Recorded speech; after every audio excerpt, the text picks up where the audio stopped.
Hey everyone, so I'm back working on solo playing and rule design.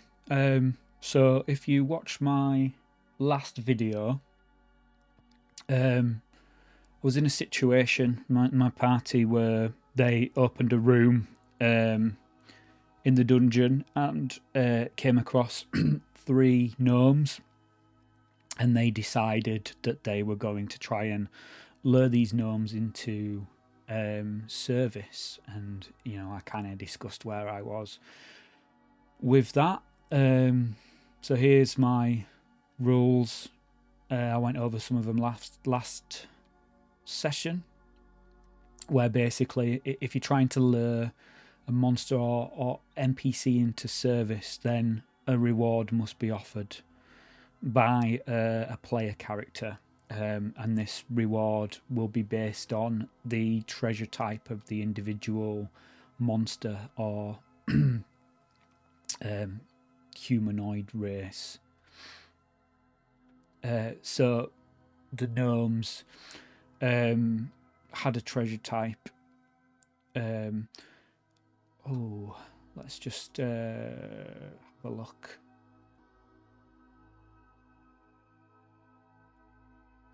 So the gnomes, looking in my encounter tracker, the gnomes were treasure type C. So I did make a roll here. It's in my encounter tracker. So it was a 10 gold piece offer that was required to lure these gnomes into service. I do have a comment from Vinny on YouTube. Treasure type K in the lore into service table is using SP, not GP. So this is something I'm going to start doing, just kind of when I get comments on YouTube. I'm going to start bringing them into my rule set and just making notes, so I can kind of get, I can take this feedback on the fly and apply it while I'm making these videos. And people who leave comments can then, see how I take that on board. So he said there's an issue with treasure type K. It's silver pieces instead of gold pieces. Yeah, so the easiest way to fix this is just get rid of the multiplied by 10 and change that to 1d3 gold pieces, which would be the equivalent, 10 silver pieces to a gold piece. So that's that taken care of. And these also said that, let's have a look here. Are you on version 0.9.4 or 0.9.3? The file name and the doc header differ from each other. So let's have a look. They're the same there. 0.9.4. 0.9.4. Oh, I see. It's the header. Yeah, just overlooked that. But these version numbers are pretty fast and loose, to be fair. It's just to help me because there's a couple of times when I've duplicated this book for various reasons, and it's not important at the moment because this is not officially released in any capacity. So that's not really much of an issue, but it is correct now. So I'm just gonna tick that off now because it's dealt with. So the party decided that they were going to lure these gnomes into service, and the offer required was 10 gold pieces. And basically, the next part in the process of handling how this luring into service process takes place. I think that sentence I just said just made absolutely no sense. The next part in the procedure is insufficient funds and haggling. So I was talking about this in the last session. you know, how to handle figuring out whether the party will just say yes to the offer and pay it, or whether they're gonna try and haggle it down, or come up with another arrangement where they promise to pay later. And the rules were kind of lacking. So this is what I've come up with. So if sufficient funds are not available, which they are, so if I look in my adventure sheet, I'm just going to take a moment to open that. So here's my adventure sheet. If I go down to treasure acquired, I put in this little total here since last time I looked at this. The party have managed to pull together an equivalent of 216 gold pieces, which is basically just a calculation of this here, which is what each item's worth in gold pieces. So 10 gold pieces is not a lot, really. Where am I? Just trying to get back to where I was on the encounter tracker before. Yeah, 10 gold pieces offer. So it's not a lot. But you know, being true to what we said in the last session, the party don't want to give that amount up. So sufficient funds are available, but the PCs do not want to give anything up front. So there's 3 obvious options. The first is to haggle the cost of the offer down. The second is to promise to pay the reward later, and the third is to end the negotiation entirely. So these are the rules that I've come up with for handling this situation.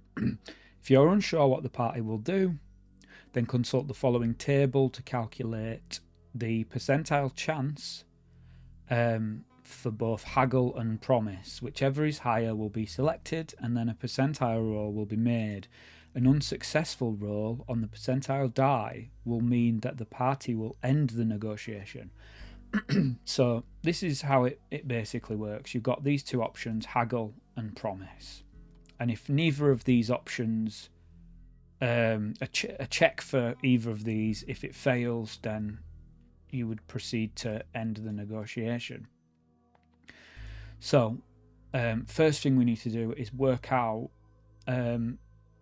whether the party are going to try and haggle or whether they're going to promise to pay later. And this is based on these chances here. So looking at haggle, for example, the base percentage chance is 25%. And then here, gold is 10% or less of acquired treasure.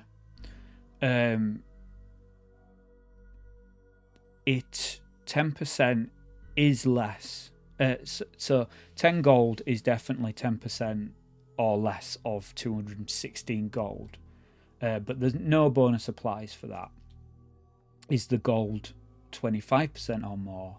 No. So that bonus is skipped. Our race relation's positive, and that's a 5% bonus per point. So I came up with a race relation table. I've put the basic races in there. I've also put Noma, and I'll expand this and add more races as I go along. But it's Canis who's handling the negotiation, and he's human. His race relation with gnomes is +0. So no bonus applies there. Is the monster's hit die higher than half the party level? Half the party level is a 2. So they're all level 1s, 4 of them. So the party level is 4. Half of that is 2. The hit die for a gnome is 1. So the answer to that is no. So the only bonus you would get for a haggle would be 25%. And there's a 25% chance that the party will haggle. With this, promise a 25% base chance. The gold is less than 10%, so that's another 25% chance. No bonus applied there. No bonus applied there. And again, no bonus applied there. So there's a 50% chance that the party will promise to pay the gnomes later, and only a 25% chance that they will haggle. So you pick the highest. So the highest is promise. So now we do a check to see if the party will promise to pay later. I've already looked at this, and these are the notes in my encounter tracker. So this is something I carried out off mic. So just to I've written down basically what's happened. The party communicates with the gnomes, trying to lure them into service. The gnomes request 10 gold pieces from the party, but the party refuses to pay and instead offer to reward the gnomes later. There is a 50% chance the gnomes will accept. I rolled an 81 on my percentile die, so that's a fail. So basically what's going to happen is because they failed the check, the negotiation will end. So if we look at the encounter tracker here, so this is round 1 of the encounter. Technically that's round 2 because there was a surprise round, but both parties were surprised, so that was skipped.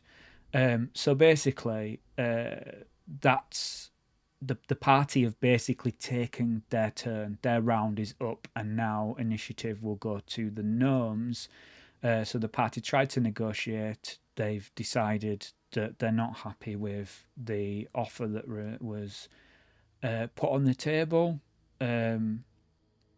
They tried to promise to pay later instead, but the gnomes were not open to this suggestion. So now the initiative goes to the gnomes, who will now make a reaction roll.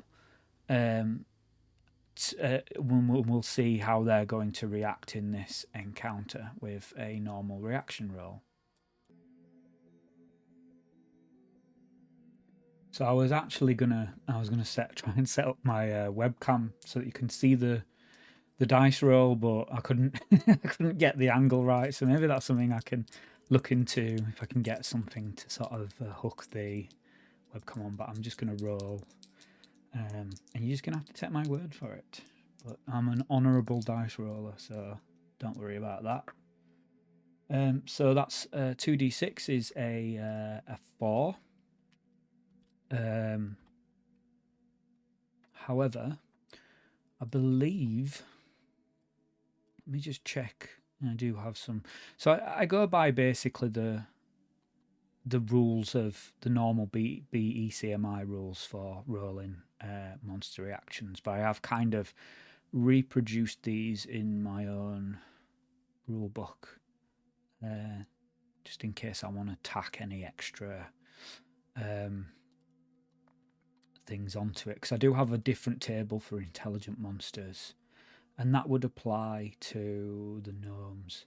If the monster encountered is an intelligent creature, then roll 2d6 and use either the following table or an alternative such as the monster reaction table in the game's rulebook, i.e. the D&D rules cyclopedia or the basic set.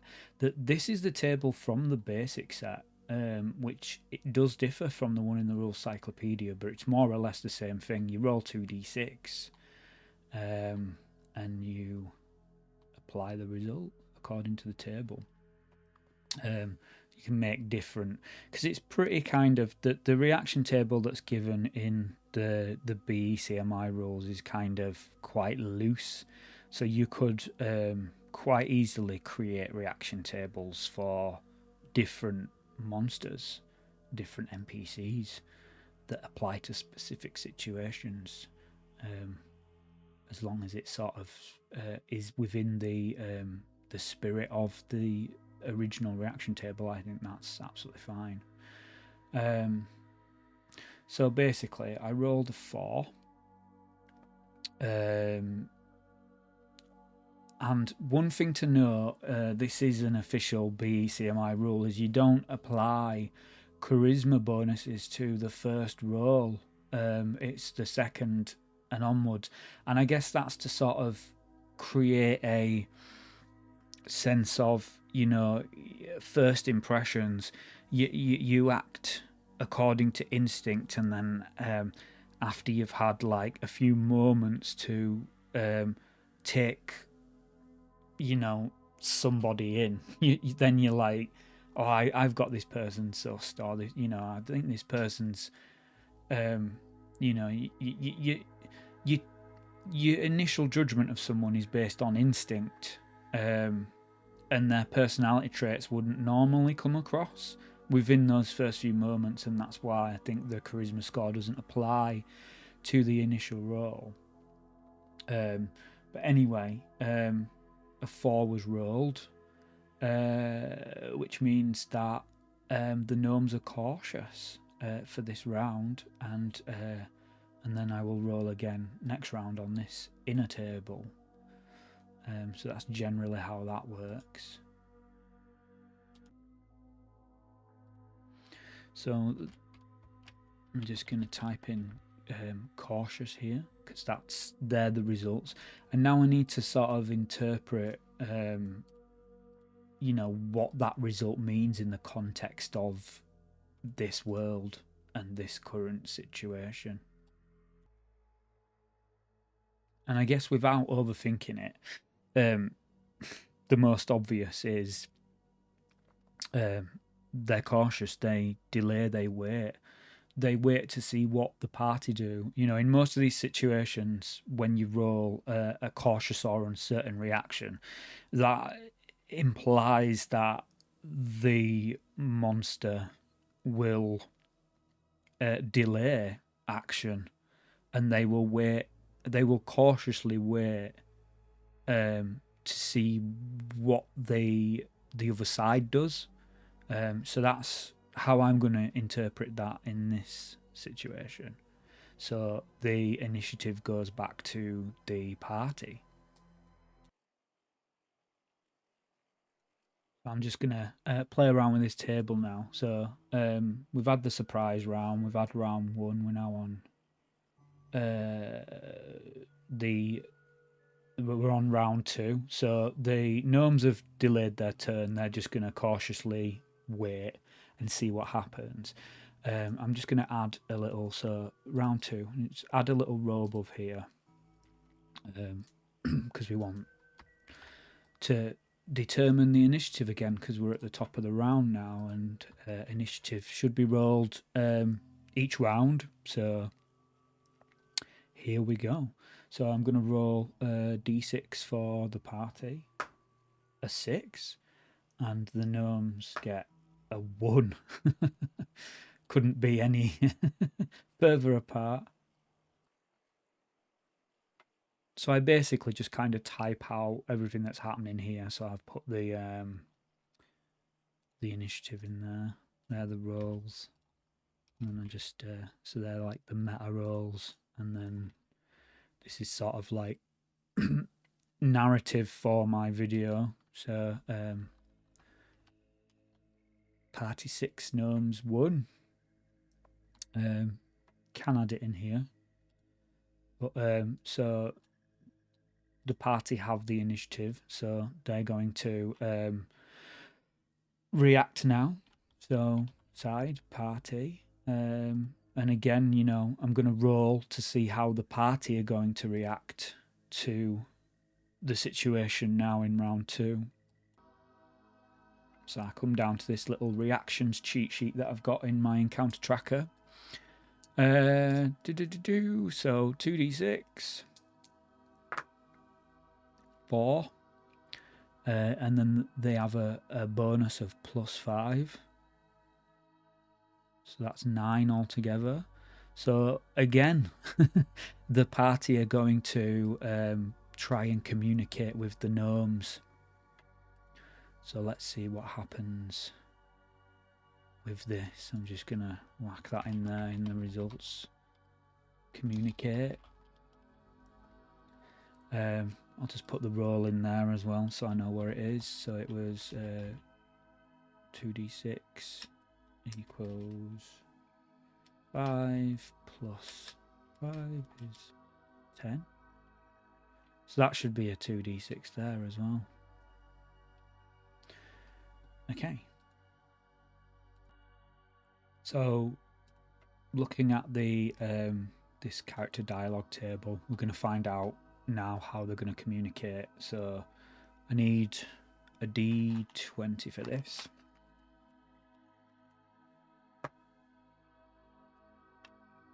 $19 altogether. So we're going to the legend or rumor for this.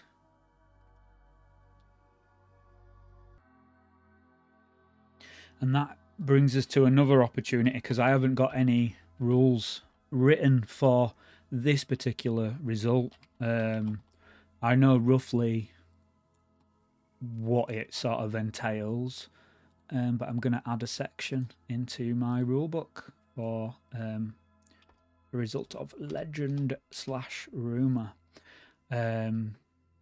So basically, with this, most BECMI modules have legends and rumors kind of built into them. They have tables that you can roll on at the beginning of the module before you start to find out which players know what, basically. So this is something I rolled at the beginning of this particular game.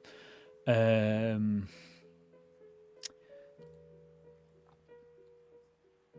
I've got a table for that in here. No, I don't think I have. But it's on the character sheets. So opening those, Canis is the one who's handling the negotiation, so his sheet is what we need to look at. You can see a lot of these fields are blank, and that's because I just kind of build this out as I go along. You know, when I need his strength score, it's already all been pre-rolled, but a lot of this information is in my adventure sheet, because what I do is I tend to roll the party as a whole at the beginning of the game, and then I kind of enter the information into the character sheets as and when I need to. It's just how I do it. But on the character sheet is where I have the rumors and legends that are known. So I tell you what, just to explain this a bit better, and brought up the module B1, which is obviously the module that I'm currently playing. And basically, the legend tables are in here. So at the beginning of the game, for each character, I rolled on this table to see which rumours were known. And what I did to save time is I just put the numbers of the legends that they, the results of the die roll in here. And then as and when as and when they came up, I just kind of changed the number to what the actual legend or rumour is. But basically, the way that these rules are going to work, so first things first, whoever is handling the negotiation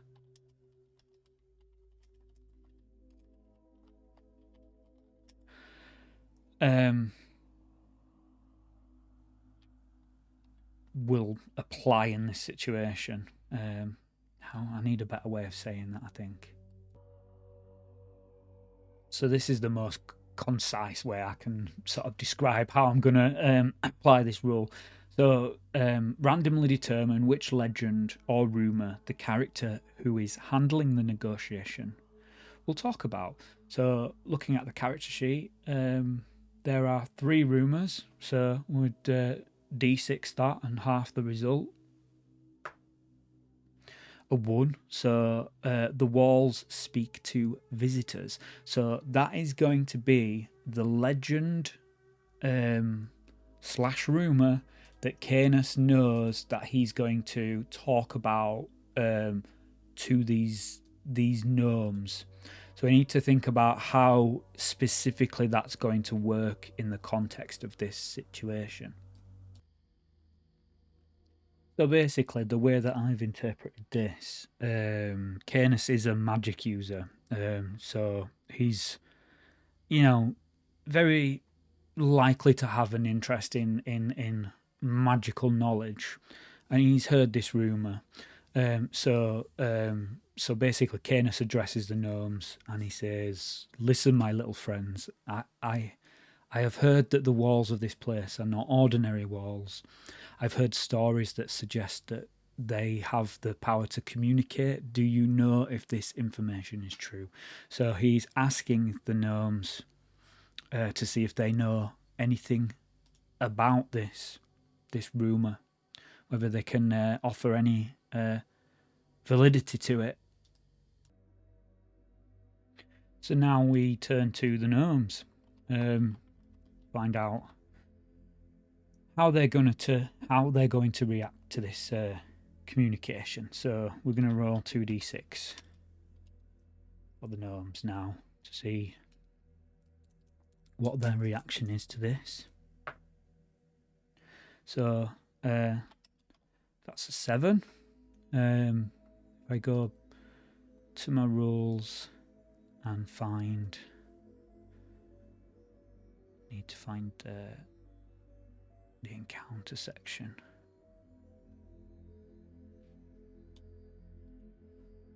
Intelligent monsters. So we were here, they were cautious the first time. Now I've rolled a 7. Because it's the second round, we can apply Canis's charisma bonus. So that would be an 8 altogether. Ooh. Quite interesting. So they're going to attack. So I need to make sense of this situation here. So in response to that, they're going to attack.